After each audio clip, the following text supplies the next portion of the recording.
আসসালামু আলাইকুম ওয়া রাহমাতুল্লাহি ওয়া বারাকাতুহু। সুপ্রিয় দর্শক, আপনারা সকলে কেমন আছেন? আশা করি আল্লাহর অশেষ রহমতে ভালো আছেন। আমি হাকিম নাইম আহমেদ আপনাদের মাঝে নতুন একটি ভিডিও নিয়ে আসছি।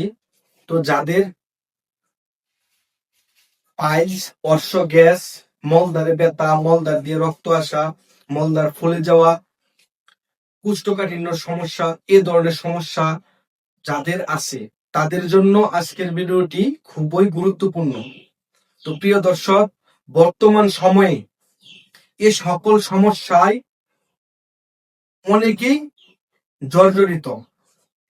দেখা যায় অনেক জায়গায় চিকিৎসা করতেছে, এ ধরনের সমস্যার সঠিক সমাধান পাচ্ছে না। বা পাইলসের ক্ষেত্রে 50% লোকেদেরই সার্জারির প্রয়োজন হয়। তো যাদের এই অর্শ গ্যাস, পাইলস, পেটের সমস্যা নিয়ে ভুগতেছেন, তারা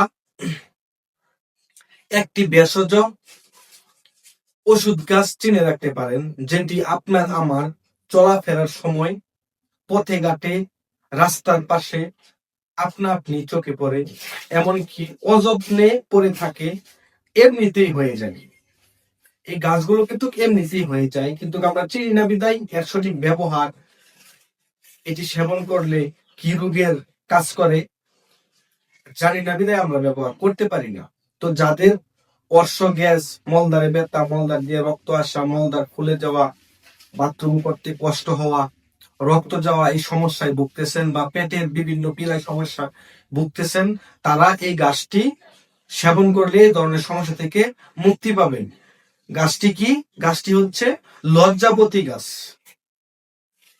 লজ্জাপতি গাছ তো আমরা সকলেই চিনি, পাখির পালকের মতন দেখতে। হাত দিয়ে যদি পাতার মাঝে ছোঁয়া যায়, দেখবেন অটোমেটিকলি পাতাগুলা এরকম গুটিয়ে যায়। তাই এর নাম লজ্জাপতি। অনেকেই ধারণা এই গাছের নাকি লজ্জা আছে বিদায় এর নাম লজ্জাপতি গাছ।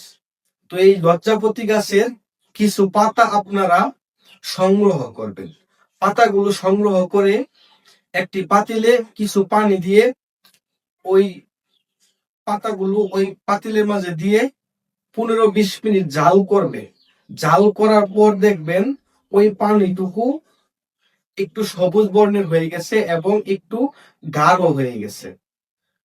তো জাল করার পর যখন দেখবেন পানিটুকু ফেটে গেছে, তখন চুলা থেকে নামিয়ে ছেঁকে নিয়ে 5-7 দিন সেবন করেন। সকালবেলা খালি পেটে 7 দিন সেবন করেন, দেখবেন এই পাইলসের সমস্যা, মলদ্বারে রক্ত যাওয়ার সমস্যা, বা ক্ষত হয়ে গেছে, গা হয়ে গেছে, এই সমস্যা, ফুলে যাওয়ার সমস্যা, বা পেটের ভিতর কোষ্ঠকাঠিন্যের সমস্যা, এ ধরনের সমস্যা থেকে আপনারা কি মুক্তি পাবেন। তো প্রিয় দর্শক, আজকে জানলাম লজ্জাপতি গাছের ভেষজ গুণ এবং উপকারিতা কি।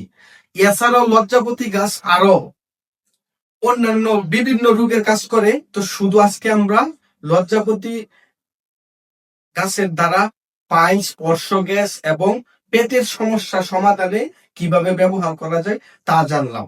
তো প্রিয় দর্শক, যাদের এই ধরনের সমস্যা আছে, আপনারা এই লজ্জাপতি গাছ সংগ্রহ করে নিয়ম অনুযায়ী আপনারা সেবন করলে অর্শ gas, piles, fistula, anal fistula, বগন্দর, মলদ্বারে ব্যথা, মলদ্বার দিয়ে রক্ত যাওয়া, ফেটে যাওয়ার সমস্যা থেকে মুক্তি পাবেন ঘরোয়াভাবে। প্রিয় দর্শক, ভিডিওটি ভালো লাগলে অবশ্যই একটি লাইক, একটি কমেন্টস, একটি শেয়ার দিয়ে দিবেন। চ্যানেলে নতুন হয়ে থাকলে চ্যানেলটি সাবস্ক্রাইব করে আমার চ্যানেলের পাশে থাকবেন। সকলকে ধন্যবাদ। আসসালামু আলাইকুম ওয়া রাহমাতুল্লাহি ওয়া বারাকাতুহু।